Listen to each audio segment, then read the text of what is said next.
एक बहुत सुंदर सीख देने वाली कहानी।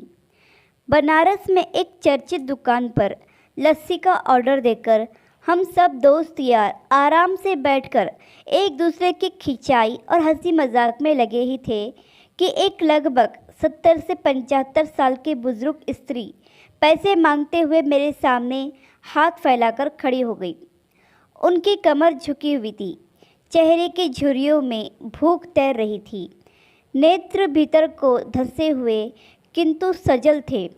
उनको देखकर मन में न जाने क्या आया कि मैंने जेब में सिक्के निकालने के लिए डाला हुआ हाथ वापस खींचते हुए उनसे पूछ लिया, दादी लस्सी पियोगी? मेरी इस बात पर दादी कम अचंभित हुई, लेकिन मेरे मित्र अधिक, क्योंकि अगर मैं उनको पैसे देता तो बस 5 या 10 रुपए ही देता, लेकिन लस्सी तो 25 रुपये की एक है। इसलिए लस्सी पिलाने से मेरी गरीब हो जाने की और उस बूढ़ी दादी के द्वारा मुझे ठग कर अमीर हो जाने की संभावना बहुत अधिक बढ़ गई थी ना।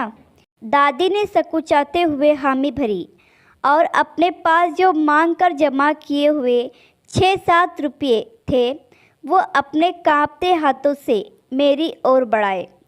मुझे कुछ समझ नहीं आया तो मैंने उनसे पूछा, ये किस लिए? इनको मिलाकर मेरी लस्सी के पैसे चुका देना बाबूजी। भावुक तो मैं उनको देखकर ही हो गया था। रही बची कसर उनकी इस बात ने पूरी कर दी। एकाएक मेरी आंखें छल छला आई और भर भराए हुए गले से मैंने दुकान वाले से एक लस्सी बढ़ाने को कहा। उन्होंने अपने पैसे वापस मुट्ठी में बंद कर लिए और पास ही ज़मीन पर बैठ गई। अब मुझे अपनी लाचारी का अनुभव हुआ, क्योंकि मैं वहाँ पर मौजूद दुकानदार, अपने दोस्तों और कई अन्य ग्राहकों की वजह से उनको कुर्सी पर बैठने के लिए नहीं कह सका। डर था कि कहीं कोई टोक न दे, कहीं किसी को एक भीख मांगने वाली बूढ़ी महिला के उनके बराबर में बिठाए जाने पर आपत्ति ना हो जाए। लेकिन वो कुर्सी जिस पर मैं बैठा था मुझे काट रही थी।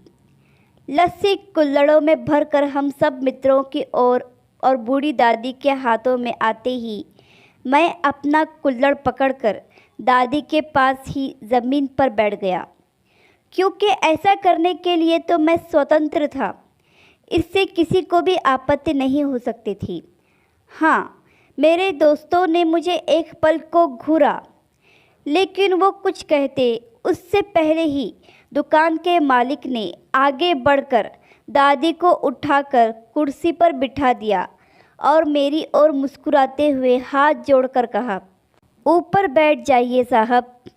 मेरे यहाँ ग्राहक तो बहुत आते हैं, किंतु इंसान कभी कभार ही आते हैं। अब सबके हाथों में लस्सी के कुल्हड़ और होठों पर सहज मुस्कुराहट थी। बस एक वो दादी ही थी जिनकी आंखों में तृप्ति के आंसू, होठों पर मलाई के कुछ अंश और दिल में सैकड़ों दुआएं थी। न जाने क्यों जब कभी हमें 10-20 रुपये किसी गरीब भूखे को देने या उस पर खर्च करने होते हैं तो वो हमें बहुत ज़्यादा लगते हैं। लेकिन सोचिए कि क्या वो चंद रुपये किसी के मन को तृप्त करने से अधिक कीमती हैं?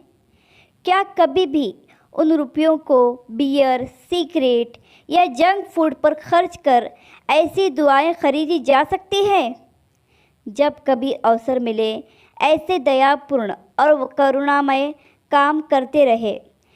भले ही कोई अभी आपका साथ दे या ना दे, समर्थन करे या ना करे, सच मानिए इससे आपको जो आत्मिक सुख मिलेगा वह अमूल्य है। शॉपिंग मॉल में ढेर सारे पैसे खर्च करने पर हमें इतनी आपत्ति नहीं होती जितनी आपत्ति हमें किसी गरीब को चंद रुपये देने में होती है। मालिक ने हमें जो धन दिया है उसका सम्मान करें और हैसियत के हिसाब से गरीबों की मदद करें। आशा करती हूँ कि आपको ये कहानी पसंद आई होगी। इस कहानी पर आपकी क्या राय है हमें कमेंट करके ज़रूर बताएं। कहानी पसंद आई हो तो लाइक, सब्सक्राइब और शेयर करना ना भूलें।